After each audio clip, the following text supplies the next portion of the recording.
जय हिंद दोस्तों। उत्तर प्रदेश की राजनीति में इस वक्त चंद्रशेखर आजाद एक नया चेहरा है जो लगातार प्रदेश भर में चर्चा का विषय बना हुआ है। दोस्तों, पिछले दिनों आपने देखा होगा कि चंद्रशेखर आजाद ने मुसलमानों को लेकर एक बयान दिया था, जिसके ऊपर बीजेपी के विधायक ने पलटवार किया था और उन्होंने कहा था कि अगर इतना ही हमदर्दी है मुसलमानों से चंद्रशेखर को, तो उनको बुलाकर वो अपने घर में नमाज पढ़वाएं।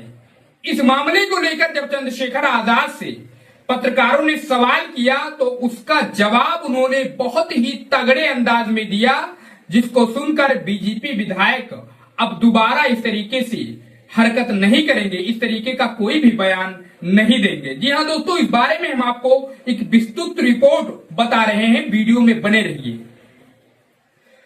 दोस्तों, नगीना से सांसद चंद्रशेखर आजाद और बिजनौर की नटहौर विधानसभा सीट से बीजेपी विधायक ओम कुमार के बीच फिर से जुबानी जंग शुरू हो गई है। नटहौर से विधायक और नगीना से बीजेपी के टिकट पर चुनाव लड़ चुके ओम कुमार ने कांवड़ को लेकर दिए चंद्रशेखर के आजाद के बयान पर उन्हें घेरने की पूरी कोशिश की है, लेकिन अब चंद्रशेखर आजाद ने इसका उन्हें बहुत ही तगड़े अंदाज में जवाब दिया है।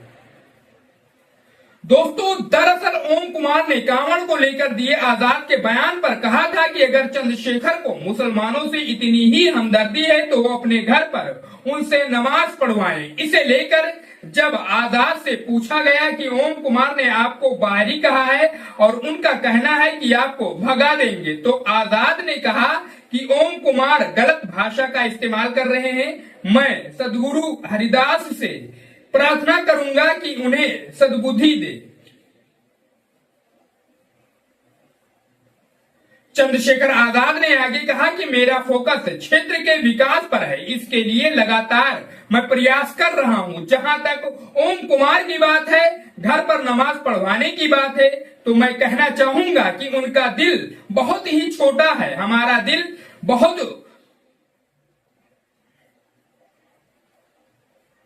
दिल छोटा थोड़ा ही है। अगर किसी को भी किसी के धर्म को या किसी के धर्म के लोगों को इबादत करने में, पूजा पाठ करने में परेशानी आए और वो हमारे घर की जरूरत उसे महसूस हो या हमारे घर की जरूरत उसे पड़े, तो हम अपने आप को खुश नसीब और भाग्यशाली मानेंगे। अगर वो हमारे यहाँ आकर पढ़ना चाहें या पूजा पाठ करना चाहें, तो मैं इसके लिए पूरी तरीके से तैयार हूं। दोस्तों, दरअसल चंद्रशेखर आजाद ने आगे कहा कि मेरा फोकस क्षेत्र के विकास पर है, इसके लिए लगातार मैं प्रयास कर रहा हूं। जहां तक ओम कुमार की बात है कि घर पर नमाज पढ़वाने की बात है, तो मैं कहना चाहूंगा कि उनका दिल छोटा है, हमारा दिल छोटा थोड़ा ही है। अगर किसी को भी किसी के धर्म को या दोस्तों, चंद्रशेखर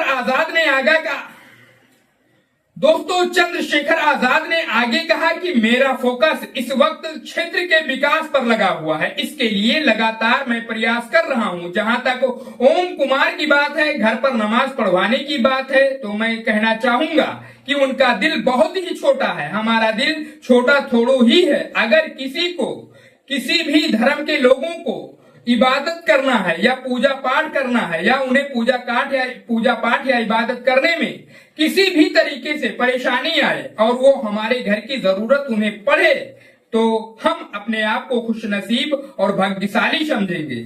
अगर वो हमारे यहाँ आकर पढ़ना चाहें या पूजा पाठ करना चाहें, तो मैं इसके लिए पूरी तरीके से तैयार हूं। चंद्रशेखर आजाद ने बीजेपी के विधायक के बातों के ऊपर अपनी राय रखी।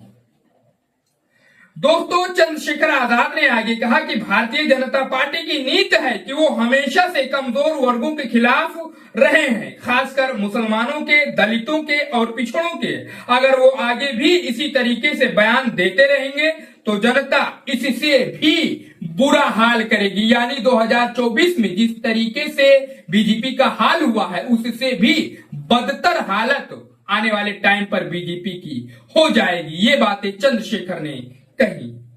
दोस्तों, दरअसल चंद्रशेखर ने पिछले दिनों कहा था कि कांवड़ यात्रा के लिए 20 दिन तक सारे रास्ते बंद किए जाते हैं, उस पर किसी को कोई आपत्ति नहीं होती है। लेकिन 20 मिनट की नमाज के लिए आपत्ति क्यों होती है? चंद्रशेखर के इस बयान पर विधायक ओम प्रकाश ने कहा था कि अगर चंद्रशेखर को मुसलमानों से इतनी ही हमदर्दी है तो उनसे अपने घर पर उन्हें ले जाएं और उनसे नमाज पढ़वाएं। इस मामले को लेकर चंद्रशेखर आजाद ने बीजेपी विधायक को इतने तगड़े अंदाज में इतना सटीक जवाब दिया कि इसको सुनकर अब बीजेपी के विधायक ऐसा बयान देने से जरूर बचेंगे। दोस्तों, वैसे दोस्तों, चंद्रशेखर के इस बयान पर जो उन्होंने बीजेपी के विधायक को दिया है, इस पूरे मामले पर आपकी क्या राय है? आप भी अपनी राय हमें कमेंट बॉक्स में जरूर बताइए। वीडियो अच्छा लगा हो दोस्तों तो हमें जरूर सपोर्ट करें, हमारे चैनल को जरूर सब्सक्राइब करें, क्योंकि हम आपके लिए ऐसे ही देश और प्रदेश की सच्ची खबरें लाते रहते हैं।